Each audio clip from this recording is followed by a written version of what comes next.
안녕하세요. 정책자금TV의 김종우입니다. 이제 두 달만 지나면 2020년인데요. 세월이 참 빠릅니다. 11, 12월은 정책자금을 준비하는 데 있어서 굉장히 중요한 시기입니다. 2020년 정책자금은 1월 달에 주로 예산이 나오고요. 3월 안에 다 소진이 되기 때문에 전해, 즉 2019년 11월, 12월에 다 준비하셔야 됩니다. 정책자금을 받을 때 내가 정책자금을 받을 수 있을지 없을지 궁금하시죠? 그렇습니다. 정책자금은 보통 본인이 받기 어렵다고 생각하시는데 절대 그렇지 않습니다. 정말 쉬워요. 제가 하는 대로 따라와 주시면 정말 쉽습니다. 그래서 제가 하는 걸 그대로 하고 따라하십시오. 그 전에 기업 경영에 있어서 정책자금이 어떤 역할을 하는지 일단 그 설명부터 드릴게요. 자, 이제 화면을 보시죠. 화면을 보시면 저희 회사 소개가 나오고 저희 회사는 이런 회사입니다. 그리고 저희 하는 업무를 보시면 이렇게 법인 성장지도 화면에 보이시죠? 법인 성장 지도가 있는데요. 저희 회사는 이렇게 해서 회사들을 관리합니다. 첫 번째 창업부터, 그 다음에 법인 전환, 그 다음에 법인 제도 정비, 그 다음에 정관 정비, 보수 체계, 노무 체계 해주고, 그 다음에 R&D 부서 만들어주고, 특허나 각종 상표권에 대해서 컨설팅을 해드리고요. 그 다음에 특허와 인증을 통해서 정책 자금을 받을 수 있는 요건, 가점 사항을 저희들이 컨설팅을 해드려요. 그 다음에 이제 회사가 커지면 재무제표 관리가 중요하죠. 재무제표 관리가 어떻게 보면 기업의 성적표거든요. 그 성적표로 관리를 저희가 지금 해드린다는 거죠. 일종의 스펙 관리. 그 다음에 제일 중요한 자금 조달을 이제 작업을 들어가게 되는데요. 자금 조달은 아시다시피 기업을 살려주는 생명줄과 같은 물과 같은 역할을 합니다. 그래서 보통 처음에는 자본금으로 쓰지만 나중에는 정부 차입금 또는 R&D 자금 같은 게 들어와야지 회사가 발전을 하거든요. 그래서 회사를 좀 더 키워드릴 수 있도록 저희가 자금을 조달하는 컨설팅을 또 하고 있습니다. 그 화면에 보시다시피 자금 조달이 끝나면 이제 주식 이동이라든지 배당 정책, 그 다음에 CEO 개인의 소득을 다변화해서 절세할 수 있는 포인트 컨설팅 해드리고요. 그 다음에 비상장 주식으로 우리 회사가 가치가 얼마 되는지 한번 계산을 해서 자녀들한테 상속을 할 것인지, 자녀를 또 임원으로 들여올 것인지, 그래서 우리 가업을 어떻게 상속할 것인지 거기에 대해서 상담을 해드립니다. 그리고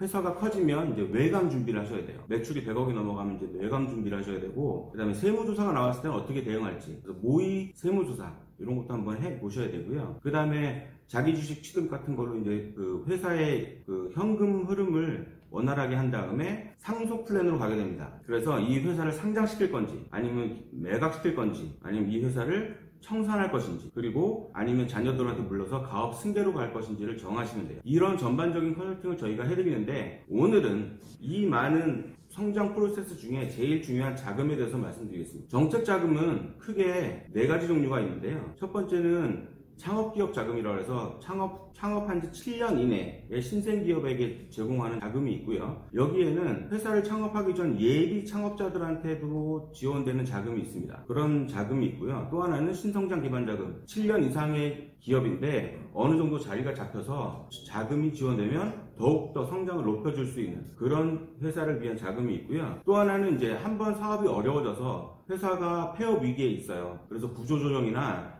아니면 재창업을 해야 되는데 이런 회사를 위해서 지원되는 자금이 또 있습니다. 그 다음에 요번에 일본과의 무역 분쟁을 통해서 피해 입은 기업들 있죠. 그런 기업들을 위해서 그때그때 긴급하게 나오는 긴급 지원 자금이 있습니다. 이런 자금들 중에 여러분들의 회사에 맞는 자금을 셀렉트해서 그쪽에 어플라이를 하는 게 굉장히 중요한 포인트라고 할 수 있겠죠. 우리 회사가 해당이 안 되는데 지원해봤자 당연히 심사에서 떨어지겠죠. 그래서 그런 거를 하시는 게 중요합니다. 그래서 정책자금의 가장 큰 기관은 화면에 보시다시피 중진공입니다. 중진공은 1년 예산이 3조 6천억이 편성되고요. 15가지 정도의 자금이 있습니다. 이 중에 우리 회사는 어떤 자금을 지원해야 될지, 어떤 자금을 지원하는 게 가장 유리한지 이런 걸 판단해 보시는 게 좋을 것 같아요. 그 다음에 이제 소진공이 있는데요. 소진공은 1년 예산이 한 2조 정도가 편성되어 있습니다. 2조의 자금을 골고루 나눠주게 되는데 중진공은 5억 정도의 운전자금을 받을 수 있는데요. 소진공은 1억 정도밖에 못 받습니다. 그래서 그런 단점이 있긴 하지만 대신에 소상공인이나 5인 이하의 사업장에게 넓게 적용받을 수 있는 장점이 있죠. 그 다음에 여러분들이 잘 아시는 신용보증기금, 흔히 말하는 신보가 있습니다. 신보의 예산은 44조예요. 굉장히 풍부한 예산이고 보증서를 발급하는 기관인데요.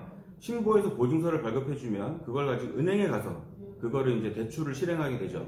여러분들 사업하실 때 내 신용 말고, 그 다음에 우리 회사의 성장성 말고는 담보가 없죠, 대부분. 그래서 그 담보 대신에 신용을 담보로 대출을 해주는 그런 보증서를 발급해주는 게 바로 신용보증기금입니다. 1년 예산은 약 44조가 편성돼 있어요. 그 다음에 기보입니다. 기보는 우리 회사는 생긴 지도 얼마 안 됐고 매출도 없고 미래 비전도 불투명하지만 우리가 가지고 있는 이 기술 하나는 최고다. 나는 이 기술과 특허로 인해서 자금만 투입되면 얼마든지 회사를 키울 수 있다. 이런 회사들을 대상으로 보증서를 발급해주는 것이 기보입니다. 기보는 1년 예산이 약 23조예요. 자, 지금까지 제가 4가지 기관을 말씀드렸어요. 중진공, 소진공, 기보, 신보. 이 4가지 기관이 메인 기관이고요. 이 밖에 지역신용보증재단, 그 다음에 지방자치단체, 그 다음에 고용노동부, 그 다음에 한국은행, 그 다음에 한국산업은행, 그 다음에 농신보, 그 다음에 보건복지부, 산업통상자원부, 문화재청, 농림축산식품부 등등 정부 수많은 기관에서 약 200가지의 정책자금이 있습니다.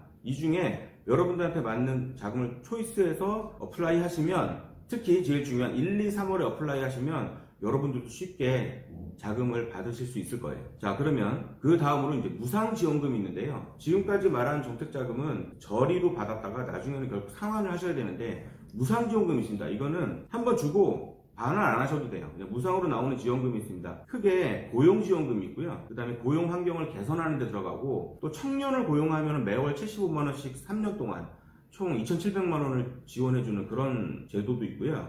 전기세를 감면하는데 그 한전의 약관을 이용해서 전기세를 반환 청구를 하면 한 5년 동안의 전기세를 또 반환해주는 그런 제도도 있습니다. 그래서 이런 것도 꼼꼼히 살펴보시면 좋고요. 그 다음에 절세 전략입니다. 기업부설연구소라든지 전담부서를 설치해서 절세하는 거, 그 다음에 미수채권 있을 때 미수채권 관리하는 거, 그 다음에 연말에 되시면 세무사 조정료, 그 조정료를 가지고 우리들이 어떻게 세금을 환급받을 수 있는지, 여러분들이 거래하시는 세무사는 과연 정확히 일을 잘하는 세무사인가요? 그건 아무도 모르죠. 그걸 저희들이 크로스 체크해드립니다. 그래서 이게 마지막입니다. 기업관리 도해. 이제까지 제가 말씀드린 거를 이렇게 도해로 설명을 드렸는데요. 정책자금, 고용지원금, 필수 인증, 그 다음에 특허, 인사 노무제도, 임원의 보호장치, 가업상속 승계, 비용 절감, 그 다음 기업복지, 세액공제, 미수채권 관리까지. 이렇게 해서 기업의 토탈 컨설팅을 받으시는 게 좋습니다.